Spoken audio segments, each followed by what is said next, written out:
Assalamu alaikum.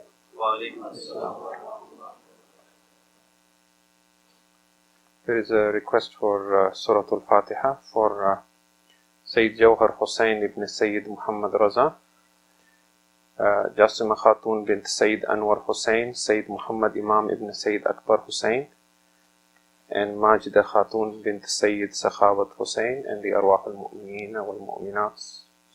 Surah Al-Fatiha.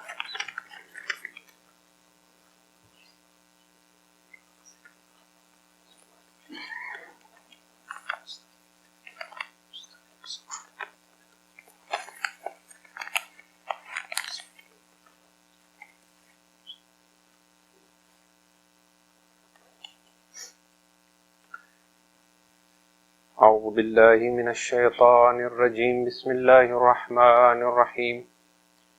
الحمد لله رب العالمين بارئ الخلائق أجمعين، والصلاة والسلام على أشرف الأنبياء والمرسلين، سيدنا ونبينا وحبيب قلوبنا وطبيب نفوسنا وشفيع ذنوبنا أبي القاسم محمد. اللهم صل على ثم الصلاة والسلام على آل بيته الطيبين الطاهرين المظلومين، واللعنة الله على أعدائهم أجمعين من يوم عداوتهم إلى يوم الدين. أما بعد، فقد قال الله تبارك وتعالى في كتابه وهو أصدق القائلين: بسم الله الرحمن الرحيم. قال: فبما أغويتني لأقعدن لهم صراطك المستقيم ثم لآتينهم من بين أيديهم ومن خلفهم وعن أيمانهم وعن شمائلهم ولا تجد أكثرهم شاكرين. صلوات الله. اللهم صل على محمد. In these days and nights of Azar, in the last couple of weeks, when I've had the honor of reciting the Majlis of Aba Abdullah al-Hussain alayhi salam, I have spoken on various issues related to the need to reform ourselves spiritually. And a common question that has come time and again is that how do we maintain a state of spiritual wakefulness? And we sometimes feel this sense of higher spirituality within ourselves, but then it quickly fades away. And that if we seek this higher levels of understanding and spirituality, and this not just a mental understanding of what it means to be pious, but to experience it on a daily basis, are there any steps that we can implement? Are there any things we can do in our lives that would allow us to feel and experience in some ways what the Shias of Muhammad and Ali Muhammad alayhi salam should experience? And what I wish to do this afternoon, inshallah, with the barakat of Imam al-Hussain alayhi salam, is talk about just one aspect that we can try and implement that inshallah would allow us to experience this more frequently. Last year, when I had the honor of reciting the majlis here at Brother Muattar's residence, those of you who were present may remember I spoke about Rida of Allah subhanahu wa ta'ala.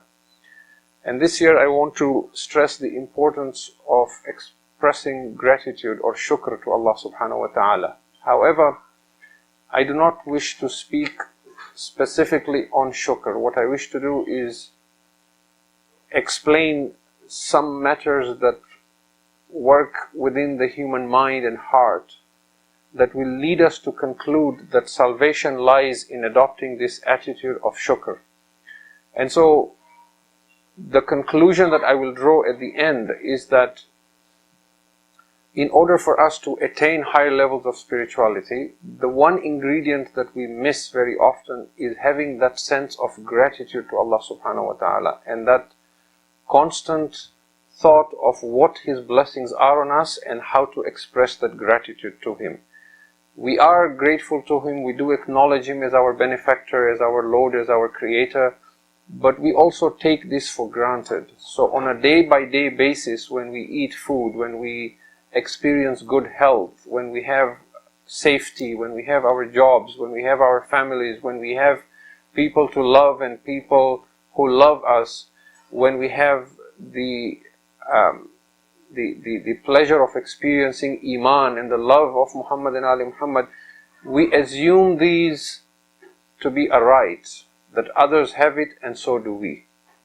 And it is only when we lose this that we realize their value.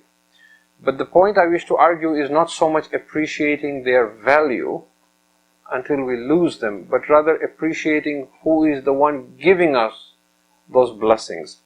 And if we can adopt this attitude in life, where we don't expect anything as our right, but go through life with a deep sense of gratitude that everything we have and we get and we experience, every moment of our life is a gift, and that we are grateful for it, then that sense of gratitude is sufficient to keep us spiritually awake and bring us to higher levels of understanding. So I will draw this as a conclusion, but I will start with something else that will bring us to this logical conclusion. If you can recite a salawat ala Muhammad.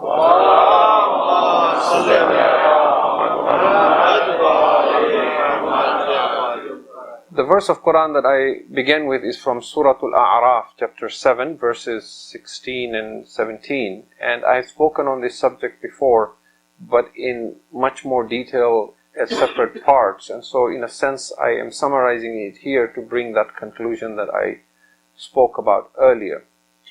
Allah subhanahu wa ta'ala in these verses records the conversation he has with Iblis, with Shaitan, at the time that he refuses to prostrate to Adam. And when Allah expels him from his kingdom and now eternally marks him as one who is wretched and one who is destined for hell, Shaitan, now in rebellion, speaks to Allah in these verses.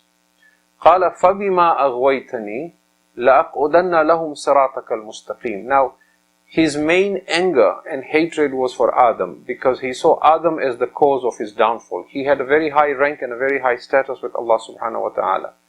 But because of his deep-set jealousy towards Adam, and therefore the progeny of Adam, he blamed Adam in a sense that because of this new creation who was given this position and maqam of being the Khalifa of Allah when it should have been mine, when I am better than him, therefore his hatred was now for Adam and his children of Adam. So he says to Allah, because you have made me wretched, I will now sit waiting for them on your right path.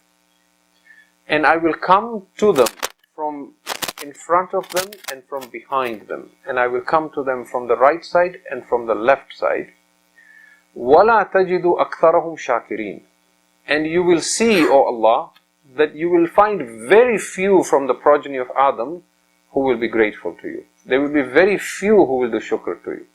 Most of them you will find them ungrateful.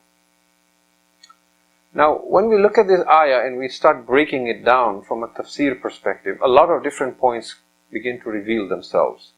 The first thing that becomes apparent is that Shaitan is blaming Allah and Adam for his downfall, rather than taking responsibility for his own jealousy and his refusal and arrogance to prostrate before Adam. Why? Because he says, قَالَ فَبِمَا أَغْوَيْتَنِي, because you have made me wretched.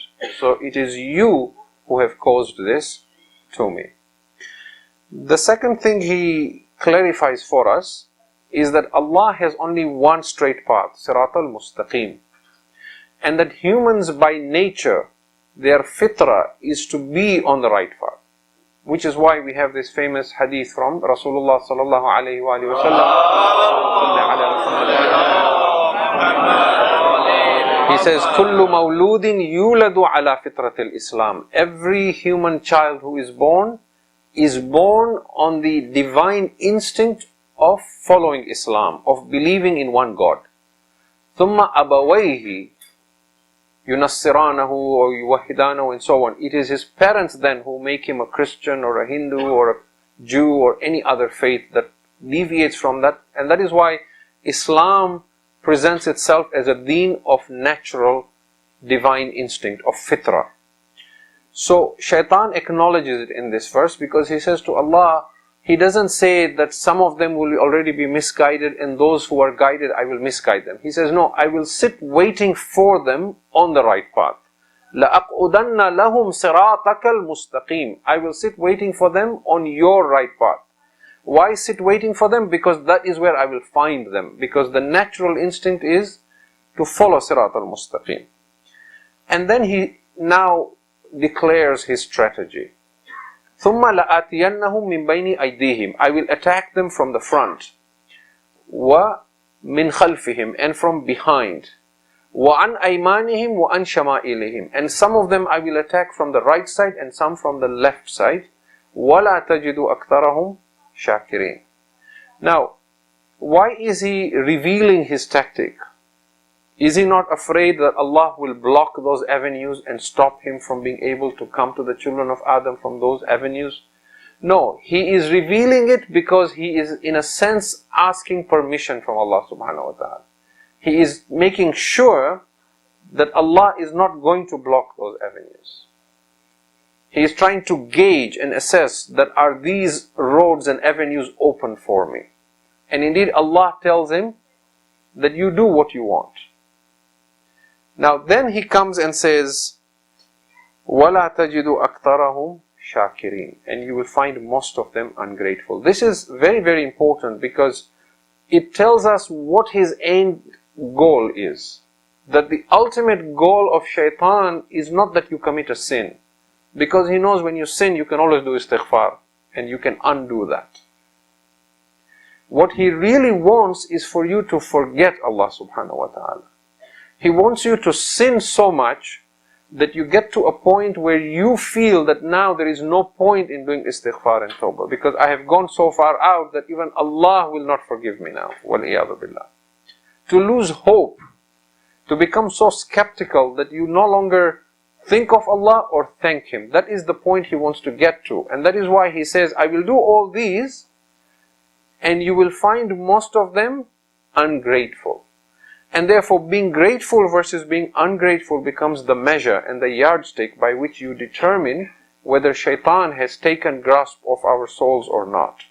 The more we are able to express this shukr to Allah and remain aware that He is our benefactor, that itself is evidence that shaitan has not yet taken a grasp or a hold on us in this. Now, there is a very nice and beautiful hadith, and all the ahadith are beautiful, but this is very much related to this verse, as a tafsir of this verse from Imam Muhammad al-Baqir, salawatullahi wa salamu alayhi, Allahumma salli ala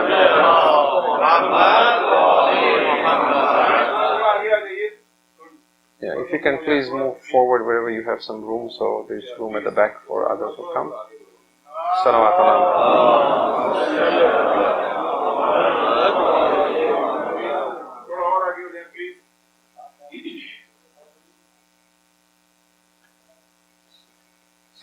Muhammad.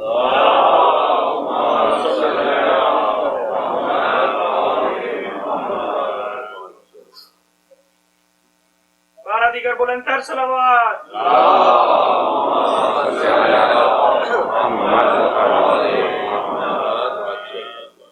And this is given in the Tafsir Majma'ul Bayan. It is an, highly regarded Shia tafsir. Imam al-Baqir explains this ayah of Quran. What did shaitan mean when he said, I will attack from the front and the back and the right and the left? He says, when he said, I will attack them from the front, لَآتِيَنَّهُمْ مِنْ بَيْنِ أَيْدِيهِمْ, what he meant was, أُهَوِّنُ عَلَيْهِمُ الْآخِرَةِ. I will make the hereafter to seem trivial to them. They will claim there is a day of judgment, but it won't be in front of them in their day-to-day activities. They will forget about it. I will make it insignificant to them, the hereafter. The world will be significant. The hereafter will be insignificant. And I will attack them from behind. He said, what that means is, أُفْسِدُ عَلَيْهِمْ أَمْرَ الدُّنْيَا دِينَهُمْ بِتَزْيِينِ الضَّلَالَ وَتَحْسِينِ الشُّبْهَةِ. I will, that is the from the right side. From behind, he says, آمرهم بجمع الأموال ومنعها عن الحقوق لتبقى لورثتهم. Attack them from behind. Attack them from the front is I will trivialize and make the hereafter insignificant. Attack them from behind is I will command them to accumulate wealth. And I will strike in them the fear of poverty so that they will be concerned about saving it for their children and their posterity. Now, this is a very delicate subject, obviously, because Islam does tell us to save some for a rainy day, and so that when we pass away, our spouse and our children are not homeless and are not without wealth. But he is talking here about amassing wealth to an unreasonable degree, where there is no limit, where someone has accumulated 1 million, he wants 2, he has 10 million, he wants 20, and the constant argument is, I need to save this for my children, so that my children will not have to work. Even though we in our own lives know that if we didn't have any work to do, we wouldn't be very productive in life. And we would actually not have a very nice life if we were just sitting at home doing nothing with millions of dollars in the bank. That thing that we complain about, getting up in the morning and having going to work, is actually what gives us a purpose and gives us some meaning to our lives and gives us some sense of a schedule and some meaning to what we do on a day-to-day basis. So he says, I will command them that whatever hukuk you have to give in your religion, zakat, khums, whatever it is, don't give it. Save it for your children for the future, because that is where they will need it.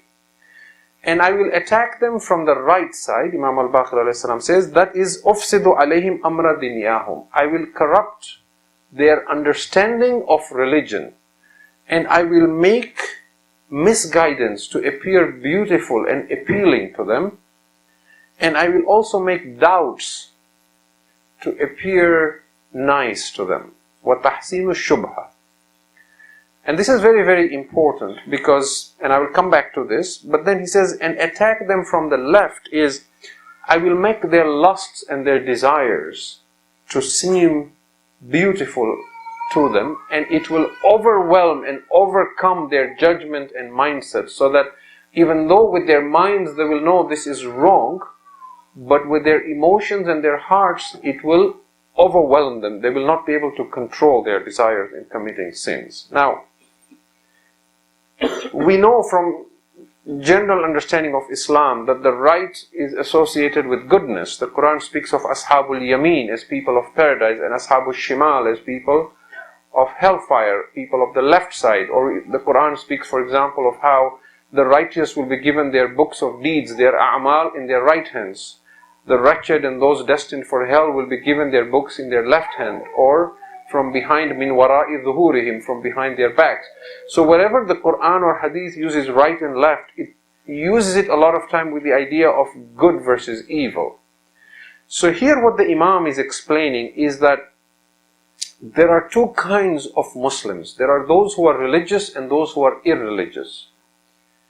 The reason why he attacks from the right side by corrupting religion is because that is the side from which he attacks the religious. And the reason why he attacks from the left side with enamoring and decorating desires and sin is because that is the side from which he attacks the sinful and the irreligious. And the point of all this is that he does not leave anyone. Shaitan's strategy and his progeny, he has his vast progeny as well, just as Adam alayhi salam has, and just as the angels are a vast progeny, is that he will spare no one, but he will use whatever means is best to attack someone based on his makeup and his setup. He knows, for example, that someone who is religious will not easily be convinced to go and consume alcohol, for example, wal-iyadu billah, or eat pork, for example, or commit zina, wal-iyadu billah, or something like, sinful like that. He knows that. So he's not even going to try that, because he knows this person has faith as a barrier that will protect him from that. What he does with him is he uses religion. He uses doubts. He creates different sects and different groups and different ideas and different ideologies, so that the religious get confused. And deep down there is a spiritual disease. That disease is perhaps a desire for fame, or a desire for authority, or a desire for prestigious, or a desire for people to say this person has a lot of religious knowledge. So there is another underlying reason that that individual is not even aware of. But he will use religion to create confusion and doubt. Which is why you will see that in any society you live in, where there is a large number of mu'mineen, you will find there is a lot of groups and divisions, a lot of masajid and centers that are not only divided on the basis of geographical location or convenience, but sometimes divided because of a difference of opinion in ideology and understanding. There are some, for example, who in the name of the Ahlul Bayt and showing their love have extreme ideas of ghulu. There are some, for example, who are very liberal and pluralistic in their mindset, and in the name of being intellectual have a very different understanding of religion. There are some who see themselves as being very moderate, but they, for example, lack the courage to speak up the truth when they need to. There are some who see themselves as being very scientific, so they're skeptical and doubtful about everything, and they downplay the importance of Sharia and only talk about philosophy and spirituality and the need to focus on the meaning behind the law, but not the law itself.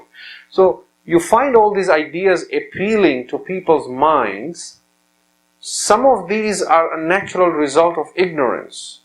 Some of it are the result of a process of attaining maturity, but some of these are from shaitan when he attacks from the right side. And as I explain how he attacks, it will become more clear. But the Quran has a history of communities where shaitan misguides people, and the people who commit the greatest sin and kill even the prophets of Allah were those who were religious in their own false religions, such as the idol worshippers. So for example, in Surah Al-Anbiya, which is chapter 21, verse 68, we are told that when the idol worshippers wanted to burn Ibrahim alayhi salam and throw him in the fire, and they wanted to get people to burn him, they didn't get the irreligious, they got the religious people, the ones who were very religious in idol worship. And they used a certain idea to convince them why we should burn Ibrahim. قَالُوا حَرِّقُوهُ, they said, burn him to death, وَانْصُرُوا آلِهَتَكُمْ, and thereby rescue your gods. إِن كُنْتُمْ فَاعِلِينَ, because if you don't do it, then who will rescue your gods? You see, it didn't occur to them that how is he my God if I have to rescue him? But the mindset was a religious one. And when you see the people who opposed Nuh alayhi salam as well, they said to each other, قَالُوا لَا تَذَرُنَّ آلِهَتَكُمْ, don't listen to Nuh, don't forsake your gods. وَلَا تَذَرُوا وَلَا تَذَرُنَّ وَدًّا وَلَا سُوَاعًا وَلَا يَغُوثَ وَيَعُوقَ وَنَصْرًا. These were the famous idols that they had. They had Wud, and they had Suwa', and they had Yaghuth, and they had Ya'uq, and they had Nasr. And there's a very interesting history behind these. That there were 5 individuals in this community that were very pious and very religious. And when they died, how shaitan came to them and convinced them to build idols of them. And generation after generation, how he made them into gods. And now they argue against Nuh to say, don't listen to Nuh because he will take you away from your gods. And from these 5 great gods, do not forsake your religion, the religion of your forefathers. So we begin to see that shaitan has a strategy for everyone. It's not just shaitan is only after those who are irreligious. This is a common misconception we have a lot of times, that when, shaitan wants to misguide, he looks for people who are not religious, and then he goes after them with, the weapons of sin. No, he goes after the pious as well. He goes after the religious as well. In fact, we have a hadith that says, there are more shayateen on a mu'min, not a fasiq, not a munafiq, not an ordinary Muslim, a mu'min. There are more shayateen on a mu'min than there are on a piece of meat that is left out under the hot sun on a hot summer day. And many of you are immigrants here, so when I talk of hot summer day and a piece of meat covered with flies, you know exactly what I'm talking about.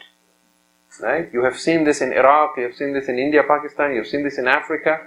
where flies will just cover any piece of food that is out in the hot sun.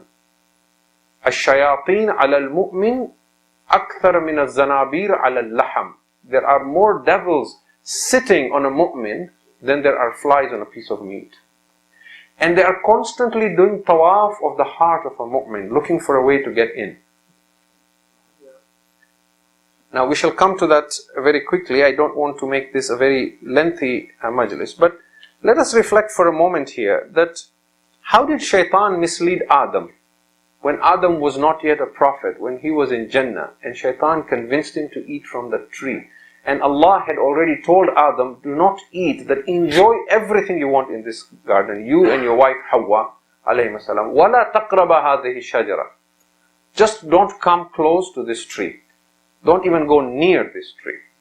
Now, if you think about it, shaitan was doing tawaf of Adam, looking for a way to get to him, thinking, how do I get into Adam so that he for a moment stops thinking about Allah subhanahu wa ta'ala, so that his attention, his single-minded devotion to Allah, his dhikr of Allah, his shukr to Allah is distracted for a moment, so that I can get his ears and he can listen to me. The way he does it is, he looks at the heart of Adam to see, is there something that Adam wants other than Allah? Anything that I can use as my advantage. When he looked at it carefully, he saw that Adam was happy with everything in Jannah. There was only one thing that Adam was not happy about. And that was that Adam knew he was going to die. And he wanted immortality. You see, Adam already knew that he was superior to the angels because the angels had bowed and prostrated to him. Secondly, Allah had tested Adam and the angels when He taught him the names. وَعَلَّمَ آدَمَ الْأَسْمَاءَ كُلَّهَا. And then He said to the angels, أَنْبِئُونِي بِهَذِهِ الْأَسْمَاءِ. Tell me the names of these if you know. And Adam revealed the names that Allah taught him. And Allah said to the angels, did I not tell you, إِنِي أَعْلَمُ مَا لَا تَعْلَمُونَ, I know what you don't know? And they acknowledge it and said, سُبْحَانَكَ لَا عِلْمَ لَنَا إِلَّا مَا عَلَّمْتَنَا. Indeed, glorified be you. This is a wonderful creation. So Adam knew that he was created as a Khalifa of Allah, he was superior. But there was one thing the angels had that Adam did not have. And that was that the angels are not going to die until the Day of Judgment. And he didn't have that. And after he saw Jannat and how beautiful it was, and the blessings of Allah, and that feeling of, being close to Allah, it was so beautiful to him. It grieved him that I shall one day have to die. Which is natural to all humans, because the human being is created to live forever. إِنَّمَا خُلِقْتُمْ لِلْبَقَاءِ مَا خُلِقْتُمْ لِلْفَنَاءِ. Allah did not create you to perish. Allah created you for all eternity. But He created your soul for all eternity. And He will plant it in a different body on the Day of Judgment when He resurrects it. But humans, when they are rooted from a physical perspective, they worry about death. They worry about this black hole when the lights turn off and I suddenly disappear out of existence. What awaits me after that? Now, how do we know that Adam was worried about immortality? We know this because when we now see the conversation between Shaitan and Adam, we see that this is what Shaitan uses to lure Adam. In Surah Al-A'raf, the same surah that we began with, verse 20, فَوَسْوَسَ لَهُمُ الشَّيْطَانِ. So Shaitan created a doubt for Adam and Hawa. لِيُبْدِيَ لَهُمَا مَا وُرِيَ عَنْهُمَا مِنْ سَوْآتِهِمَا. And through this process of doubt, He made them aware and conscious of their own nakedness, so that they now acquired that consciousness. وَقَالَ مَا نَهَاكُمَا رَبُّكُمَا عَنْ هَذِهِ الشَّجَرَةِ. And He said to Adam and Hawa, your Lord, if you believe me, I will tell you, your Lord has not forbidden you from this tree except for one reason. إِلَّا أَن تَكُونَ مَلَكَيْنِ أَوْ تَكُونَ مِنَ الْخَالِدِينَ. The only reason He forbade you is because He does not want you to become like the angels, and He does not want you to live forever. And then in chapter 20, verse 120, we see the same thing. فَوَسْوَسَ إِلَيْهِ الشَّيْطَانِ. Now only Adam is mentioned. So Shaitan created a waswasa, a doubt in the heart of Adam. قال يا آدم, he said, O Adam, هل أدلك على شجرة الخلد وملك لا تبلى? Shall I show you a tree of immortality and a kingdom that will never perish? You see, all these arguments he is using is telling us what he found as something that Adam wanted besides Allah. And he was going to use it. And it wasn't an one-time process. It was a gradual process. Because Allah also says in the Quran that He showed shaitan to Adam and Hawa and said, he is aduwwun lakum. He is an enemy to you and your progeny. Beware of him. So what happened was he first began talking to them. They said, no, we're not listening to you. You are an enemy. Then he said, okay, don't listen to me, but I'm going to talk anyway. So he started having conversations, and they wouldn't listen to him and wouldn't listen to him. And then he appealed to their mind and said, look, I just want to tell you something. You don't have to believe in me. It's up to you. Shall I show you a tree of immortality? Because I have lived for a lot longer than you have, and a kingdom that never perishes. They said, oh, there's no such thing. He said, well, there is. I'll show you. He said, okay, show us. So he took them to a tree. When they saw the tree, they said, Astaghfirullah. This is the same tree that Allah said not to go to. And you're telling us this is the tree? Get out of here. So he left. But now he has planted a seed in the mind of insan. So now it stays there. And then once an idea is in the mind, it grows. It germinates. It flowers. And they begin thinking, could this be the reason why Allah told us not to eat? Why not eat from this tree and eat from everywhere? Is it because Allah has assigned death for us and this will give us immortality? You see? So you begin to see that the process that shaitan uses is he looks for something in your heart that you want besides Allah, and then he uses it to his advantage. Now, shaitan is very weak, but he's also very dangerous. He's very weak because Allah has not given him the ability to force any human being to commit a sin. And on the day of judgment, when humans will tell shaitan that it was you who led us to the fire of hell, he will say to them, I only suggested ideas to you and you listened to me. إِنَّمَا دَعَوْتُكُمْ فَاسْتَجَبْتُمْ لِي. I just called you and you came running to me. I didn't force you. فَلَا تَلُومُونِي وَلُومُوا أَنفُسَكُمْ. So don't blame me now, blame your own selves. Shaitan is a salesman. Shaitan is a broker. What he does is he looks at what you desire and then he packages it. He boxes it with a nice wrapper, he puts a nice ribbon on it, and then he presents it to you. But he is very weak. He cannot force you. What makes him dangerous is that we are told in hadith that he flows in the children of Adam, يَجْرِي فِي ابْنِ آدَمْ كَمَجْرِيَ الدَّمْ. He flows in us like blood flows. What does that mean? That means, first of all, he can see us, but we can't see him. And the Quran testifies to this. هُوَ وَقَبِيلَهُ يَرَاكُمْ مِنْ حَيْثُ لَا تَرَوْنَهُ. He and his progeny, they see you from a place where you cannot see them. Because they are subtle beings. So, he can see you, you can't see him. Secondly, because he can read your thoughts and your minds, he can plant a thought and a mind and an idea when you're not in a state of taqwa, when you're not God conscious for a moment and you slip. He can plant an idea into your heart and your mind, and you will not be able to tell it apart from your own thought and your own idea. So it becomes your own thought and your own idea, but what you don't realize is that it's not from you. And that is where he becomes dangerous. And the example I give is, imagine you are in a home that is pitch dark, there is no lights on, and there is an enemy with you in the house who is trying to kill you. And he can see you, but you can't see him. And he can convince you to do anything, and you will believe it is your own idea. How dangerous is that as an enemy? And therefore it becomes important to find a means of relief and rescue, to escape this enemy who is able to plant waswasa and thoughts in the hearts of the children of Adam. And that means of rescue is that constant consciousness and awareness of Allah subhanahu wa ta'ala.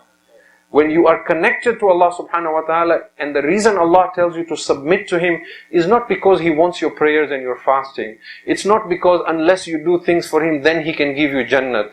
It's not because He gets something or He becomes greater if you glorify Him. No, it is because that is the only way to save yourselves from the attack of shaitan.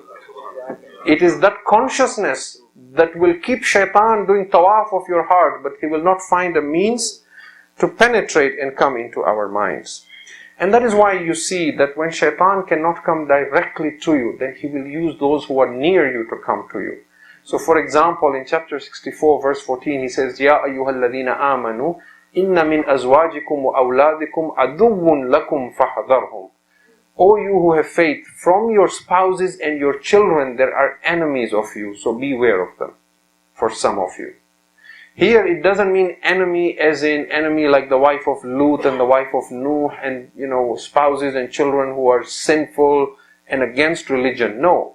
It means that sometimes you might have a higher level of faith and understanding, but your children or spouse don't have that. They might come and appeal to you and beg to you to do something haram, to earn a livelihood that is not lawful because they are hungry or because they really want this thing that they cannot afford. And you, out of your kindness and your love for your children, will fall for it. So what happens here now is that shaitan does not come to you directly. He comes through an ambassador. He comes through an agent. He uses a wasila. He uses a means to appeal to you. And that is why you will see that human beings have different makeups. But in the name of religion, they do wrong in different ways. So for example, if he sees that you are a person who is very gentle and very kind-hearted, then he will use your family members to appeal to you to do something wrong, because that is, he cannot get to you directly. If he sees you are someone who is very compassionate about all humanity and you want to save all humanity, he will bring ideas of, let's say, liberalism and pluralistic ideas into your mind so that your nature will agree with it and you will believe those ideas are your own. If you're a person who is very narrow-minded, very firm, very strict, very stubborn, very arrogant, doesn't change, he brings religious bigotry into you. You become like ISIS and Taliban, and he brings this idea of, in the name of Allah, you have to purify the earth and kill everyone who disagrees with you, and you think you're doing it for Allah subhanahu wa ta'ala. But shaitan is using your nature of being that stern, angry, non-compromising in the name of religion. If you are the intellectual kind, he will use your predisposition to being doubtful and skeptics about everything to say, well, this mu'jiza can't be true, that mu'jiza can't be true, the Ahlul Bayt could not be like this.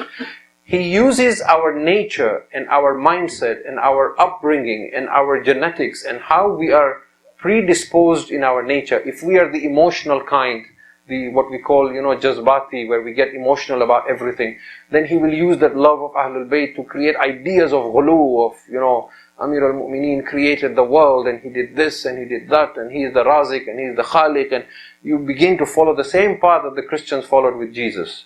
The person who first came up with the idea that Jesus is the Son of God and Jesus is God also did it from a religious perspective. So, shaitan will use any part of our nature. Are we emotional? Are we intellectual? Are we stern? Are we liberal?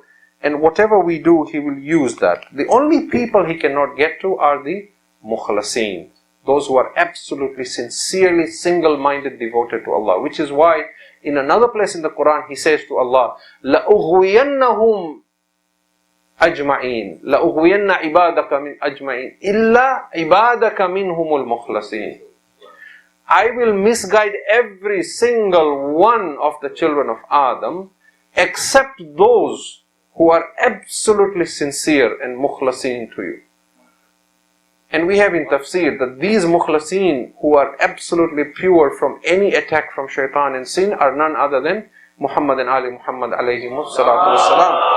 Allahumma salli ala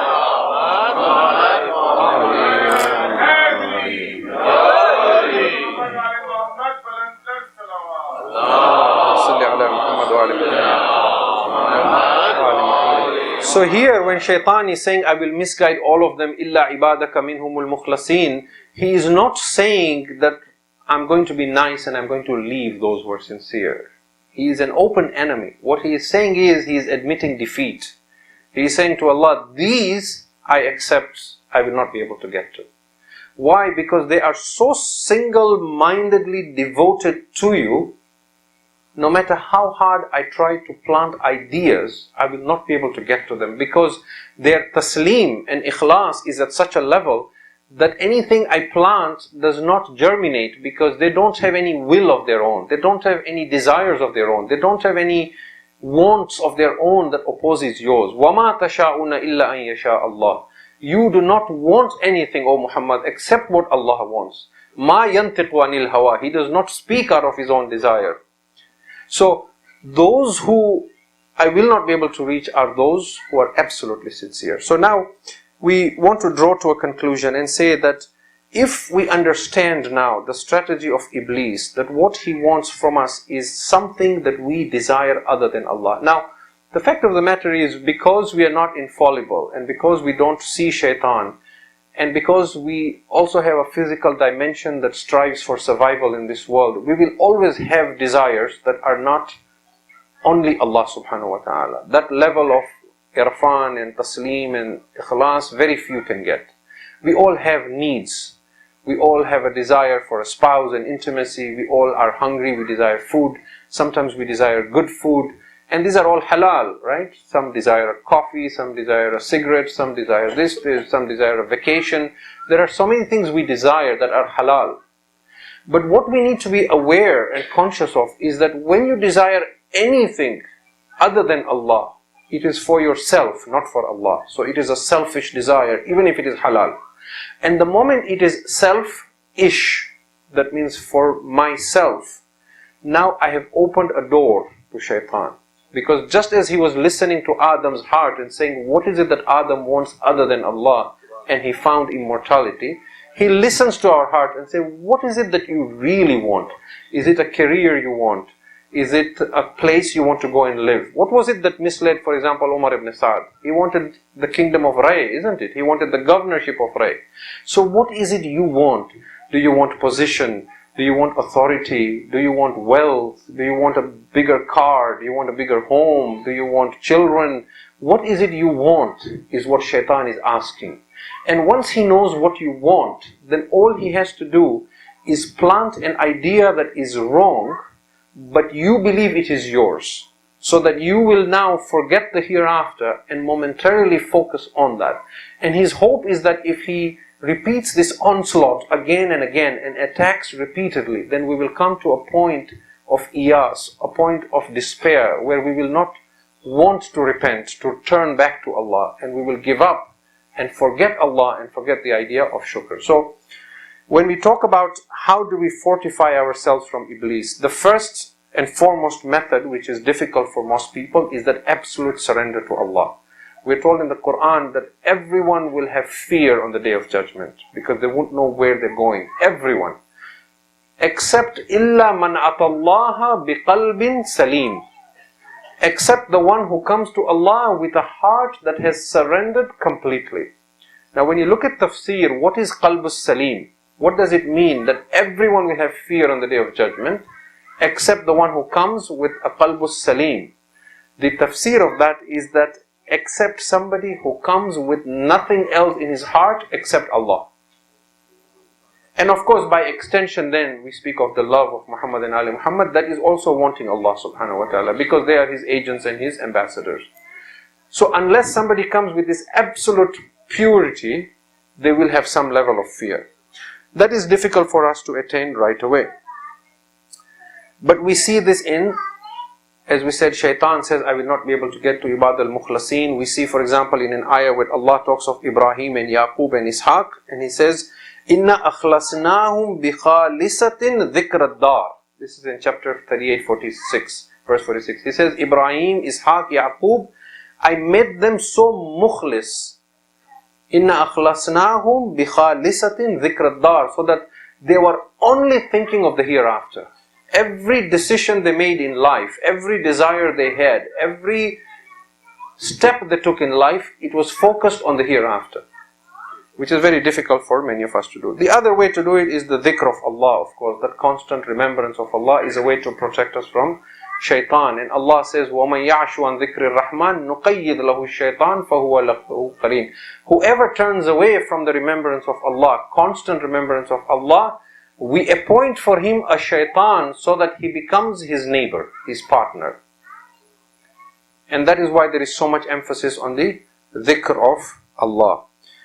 And then the other point, which is what I wanted to mention for tonight and conclude, is shukr. Now, we have a hard time doing constant dhikr of Allah. We have a hard time being so sincere and mukhlis. We have a hard time surrendering to Allah and having this taslim.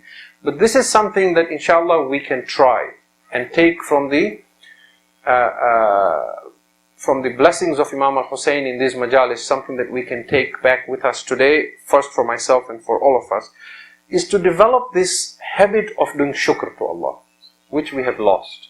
We have seen this in our parents, in our grandparents in the past, but we don't do it anymore.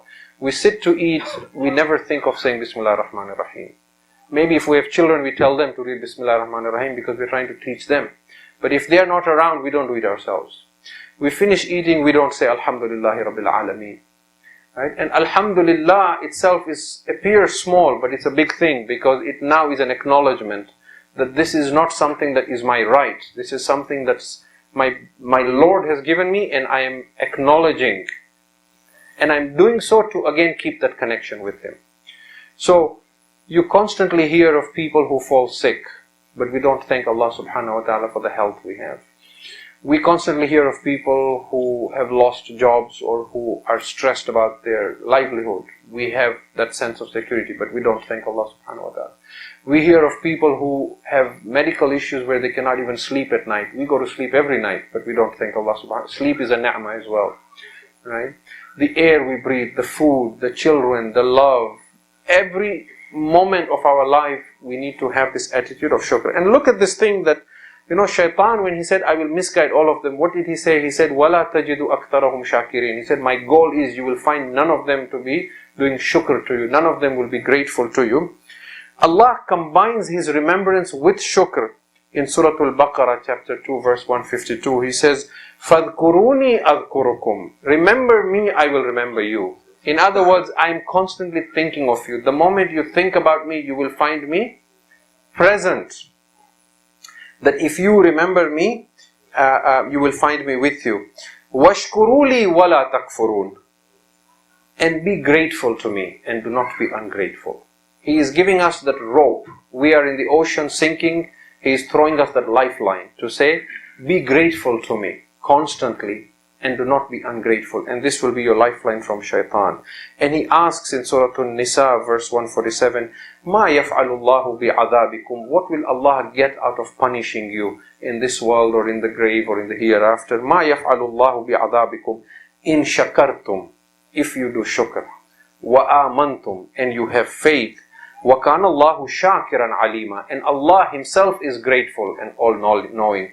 That if you show gratitude to Him, He will reward you because He is grateful for your gratitude to Him. In other words, He is saying, if you have shukr and iman, then Allah has no reason to punish you. Because now you have found the means to secure yourself from the wheels of shaitan. And then he laments in chapter 34 verse 13, وَقَلِيلٌ مِّنْ عِبَادِيَ الشَّكُورِ. But there are very few of my servants who do shukr to me. And that is why Iblis was right in his assumption at that point when he said to Allah that you will find most of them to be ungrateful. Now the fact that Allah has opened doors of thawab and maghfirah and so on and so forth is a different issue. But the issue we have is that shukr is very important. And that this is one of the first places we need to look at in our lives and say on a day-to-day basis, how much gratitude do I express to Allah? The first thing we do is complain. When I fall sick, I complain. But the first thing I should do is be grateful for all the time that I had health. When someone I love passes away, I am upset, I feel sad, I lament. But have I done shukr for all the time that I had with him or her in life? So everything is a blessing of Allah subhanahu wa ta'ala. We come to believe this is my child, this is my mother, this is my father, this is my home, and therefore when we lose it, we lament. But if we always see things as a blessing and a temporary custody we have over a blessing of Allah subhanahu wa ta'ala. Then when He gives us, we do shukr. When He takes it away, we do shukr to Allah subhanahu wa ta'ala. And this is the adab, and this is the falsafa of the Ahlul Bayt alayhimus salam. We see that they were constantly doing shukr at every stage in their lives, during days of happiness and during days of sadness. We are in these days of azar, and you will recall that when we recite the Masa'ib of Sham-e Ghariba, we say that after all that Qiyamah that had happened, and I've come to the words of Masa'ib, but we are told that, all that calamity that befell on that day on the Ahlul Bayt alayhim salam, calamities that an ordinary human being could simply not have been able to bear. It was beyond the capacity of any ordinary person to bear that sort of physical, emotional, mental stress, because everything that could have gone wrong for any human being on that day was facing Imam al-Hussein alayhi salam. If you look at Imam al-Hussein on the day of Ashura, you see physical fatigue, you see hunger, you see thirst, you see loss of loved ones, you see the emotional stress of leaving women and children in a desert, you see the jihad, you see the loss of his family members and his ashab and ansar and aqruba. You see all that anguish and stress. But Hamid ibn Muslim says that as Hussein alayhi salam continued on the day of Ashura, his face kept radiating with nur, because he is constantly aware of his connection to Allah subhanahu wa ta'ala. We are told that even when Hurmala shot an arrow on the neck of his baby, and Imam al-Hussein came back to the Khayyam, where did he find the strength? It is beyond any human being to see their 6-month-old slaughtered like this in their hands. But where does Hussein get strength from? He says, هَوَّنَ عَلَيَّ أَنَّهُ بِعَيْنِ اللَّهِ. Oh Allah, I am able to bear this because I am aware that you are watching. That any masa'ib that is befalling me on this day is not happening in a vacuum. It is not that nobody is aware, that nobody is watching. The fact that I know you are watching is making it bearable for me. And then when that masa'ib comes to an end, and Imam al-Hussein is shaheed, and the next Imam takes over, and the women's rida has been looted, and the tents have been burnt to the ground, and they're now in a cold desert, waiting to be taken as prisoners the next day. What does Imam al-Sajjad do? He goes into sajda, and the entire night he is doing shukr of Allah subhanahu wa ta'ala. And these are the words of al-Masa'ib as well in the Darbar of Kufa and Sham, that this is our honor, that Allah chose us over all of humanity for this kind of an imtihan. So this level of shukr you will not find from anywhere except Muhammad and Ali Muhammad. And that is why when we claim to be his Shias, we must find the strength to have that level of shukr. But these are the days now, we are approaching the day of Arba'een and the days of Chahlum. And I want to recount some of the masa'ib that inshallah you will hear in the days to come, and particularly on the day of Arba'een. But we are told that after the Ahlul Bayt alayhimus salam had been taken as prisoners and been paraded in the streets of Kufa and through a very difficult journey to Sham, and they were taken to the court of Yazid, and Yazid placed them in a prison that we are told was a dungeon in the ground, where there was no roof over that dungeon. So in the daytime the heat of the sun would beat down on them, and in the night the cold night would overwhelm them. And the food would be so little that we are told on some accounts that Imam Zainul Abidin, on one account, he saw his aunt Zainab alayhi salam praying Salatul Layl while she was sitting, and he asked her that I have never seen you praying while you are sitting. And she confessed to her nephew and said, the food and water they bring is so little, we give it to the children, there is none left for us. And the weakness has overwhelmed me now, so that I cannot stand and pray. Ajrukum Allah. It is in this prison as well that Zainab lost the amanat of Hussein. That Hussein had said to her on the day of Ashura, that my sister Zainab, whatever happens, you must protect my Sakina. And when Mir Anis captured this in one couplet only, he says, Khaye tamache shimr ki jab tak ke kha saki, sin kamta dukh bahut the na bardash kar saki. When Imam Zainul Abidin had buried his sister in that dungeon, and the days and nights passed, and Yazid realized that his kingdom was now in danger, and he now sought a way to find relief from it. Then he decided he would now free the prisoners and return them to Medina, but this was only to save himself. And we are told he called Imam as-Sajjad to the Darbar once more, and he said to him, I have freed you now. And he asked for the chains to be removed. But now Zainab alayhi salam was going to show Yazid that who is it that won the battle of Karbala. Oh Yazid, I will show you now. When Imam Zainul Abidin came back to the prison of Sham and said to his aunt Zainab that we have got Riyahi and Yazid has freed us, we can go back to Medina. She said, I will not go back to Medina, I will first do Matam of Hussein in Sham. They did not let us cry for my brother Hussein, we will cry for him in Sham. The women of Sham came for the majlis of Hussein in Sham. Zainab recited the majlis and they sat and heard what happened in Karbala. Then there came the day when Imam Zainul Abidin said to the women folk, we must now return. Yazid appointed a man, Bashir bin Jadlam, to take them back. And Zainab alayhi salam again asked that all our mahmil should be put with black clothes because we are now in mourning. And all their demands were met. And when the Ahlul Bayt alayhi salam was about to depart, we are told Yazid opened up all his treasures and said to them, take whatever of this treasure you want. To which Kulthum said to her, Ma aqalla haya'uki ya Yazid, how shameless you are, O Yazid. You have killed my brother Hussein and now you offer us wealth in return. We do not want your wealth. This qafilah began leaving from Sham. Zainab alayhi salam said, before I go back to Medina, I will go to Karbala first.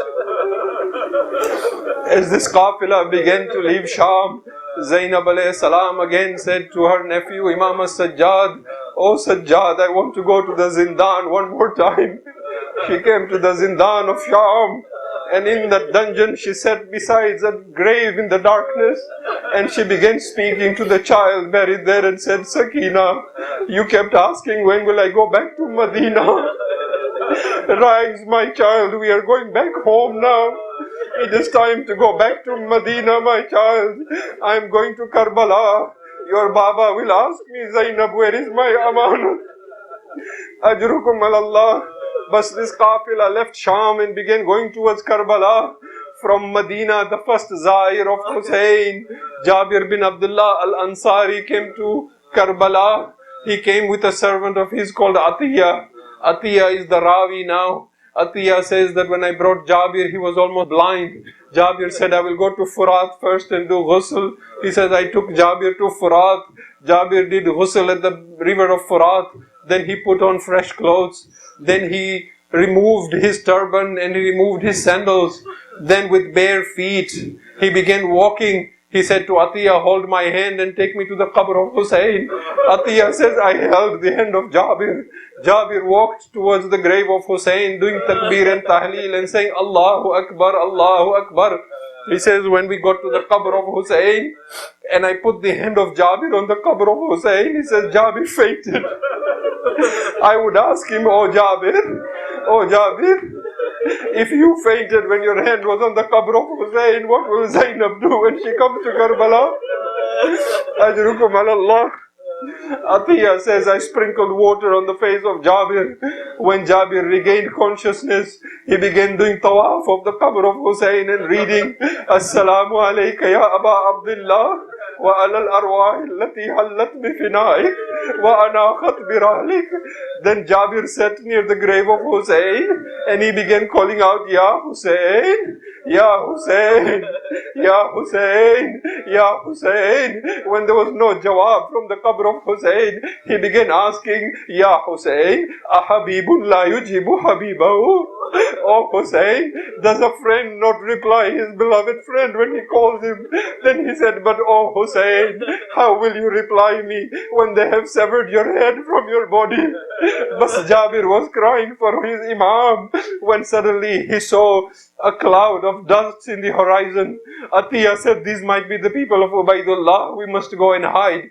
Jabir said, no, go look closely, this might be my Imam as-Sajjad. Atiyah went. As that qafila came closer, he came running back and said, oh Jabir, you are right, they are covered in black, the mahmil is in black, this is the qafila of Zainab and Imam as-Sajjad. But Jabir stood up to welcome the qafila. When this qafila came close and Imam as-Sajjad saw Jabir, I do not know how Imam as-Sajjad must have wept when he saw Jabir. Imam as-Sajjad had miraculously come to Karbala after he was in Kufa to bury his father. The Rawi, the Arbab of Azah say that when Imam as-Sajjad had come and he had shown the Banu Asad where to bury the Shuhada, the Banu Asad did not know whom to bury where because there were no heads on the body. When Imam Hussein was buried, Imam as-Sajjad was alone. He wrote with his finger on the qabr of his father, Hada qabrul Hussein, alladhi qataluhu atshana. This is the grave of my father Hussein, whom they slaughtered while he was thirsty. Then he went to the Furat bank and he sat on the qabr of Abbas, and there he cried with the same words that Hussein had cried for Ali al-Akbar. He cried for Abbas and said, Alad dunya ba'dakal afa ya qamar bani Hashim. But Imam as-Sajjad did not have anyone to lament to. But now when Imam as-Sajjad came, there was Jabir. Imam as-Sajjad hugged Jabir. He wept at Jabir, and then he said to Jabir, oh Jabir, come, let me show you the qayamat we experienced in this land. He took Jabir to one place. He said, Ya Jabir, wallah, ha huna qutila rijaluna. Oh Jabir, this is where they slaughtered our men. This is where they killed our men. Then he took him to another place. He said, Ya Jabir, ha huna dhubihat atfaluna. Oh Jabir, this is where they slaughtered our infants and our children. Then he took him to another place. He said, Ya Jabir, ha huna uhriqat khiyamuna. Oh Jabir, this is where they burnt our tents. Then he took him to another place and said, Ya Jabir, ha huna subiyat nisauna. Oh Jabir, this is where they tied Zainab and Kulthum in ropes. While Imam al-Hussein took Jabir aside, he began reciting the Masaib of Karbala to him. The women dismounted from the camels and came to the qabr of all their beloved ones. Zainab threw herself on the qabr of Hussein. Akha Hussein, I have come back saving Islam from Kufa and Sham. My brother Hussein, do not ask me about your amanat. I have left Sakina in the zindan of Sham. Perhaps Zainab would have said to her brother Hussein, oh Hussein, this much I promise you, I will return to Sham and be beside your daughter Sakina. Zainab went to the qabr of Abbas near Furat. She cried to her brother Abbas, Abbas, you are with us in Kufa and Sham. Did you see how they paraded your sisters in the bazaars of Kufa? Oh Abbas, Abul Fadl, did you see us in the majlis of Yazid? When they had cried for 3 days, Imam as-Sajjad remembered the wasiyah of his Baba Hussein. He said to the women, we must now return to Medina. Some of the Mu'arrikheen say that Imam Hussein's wife Rabab refused to go back to Medina. One of the accounts says that Rabab stayed in Karbala for 1 year and then returned to Medina where she passed away. Another account says that Rabab, who had lost all her children and had lost her husband Hussein, she had refused to go, but Imam as-Sajjad convinced her. When Rabab went back to Medina, she took an oath she would never stay under a shade or any roof. She said, how can I be covered under a shade when I have seen my Aqa and Mawla under the hot sands of Karbala? She sat in the courtyard for days and weeks and months until she passed away. Ajrukum Allah. When this qafila came back to Medina, they could not see how they would go back into Medina. When they saw the walls of Medina, Kulthum began reciting Madinatu Jaddina, La Taqbalina, Kharajna minka bil ahlina jam'a, Raja'na la rijalan wala banina. Zainab threw herself on the qabr of Rasulullah. Ya Jadda, we have returned without Hussein. I brought the shirt of Hussein. and I have the marks of shimmer on my back. ألا لعنة الله على القوم الظالمين وسيعلم الذين ظلموا. وبحق فاطمة وأنت فاطر السماوات والأرض، وبحق الحسن وأنت المحسن، وبحق الحسين وأنت قديم الإحسان، وبحق 9 المعصومين من ذرية الحسن والحسين. يا الله يا الله يا الله يا الله. We ask you, Allah, to accept our majlis and azah in this day. We ask you, Allah, بحق محمد وآل محمد for maghfirah of all of our sins. Ilahi بحق محمد وآل محمد, we ask you to give us the strength and the will to follow the path of Muhammad and Ali Muhammad, and bless us with your ziyarah fi dunya and shafa'a fil akhirah. Allah بحق محمد وآل Muhammad, for our marhumin and those who have passed away, we ask you for maghfirah. For those who are ill, we ask you for shifa. We ask you for ta'ajil in the dhuhr of our Imam, and to make us from his ashab and ansar. ربنا تقبل منا إنك أنت السميع العليم. ماتم حسين.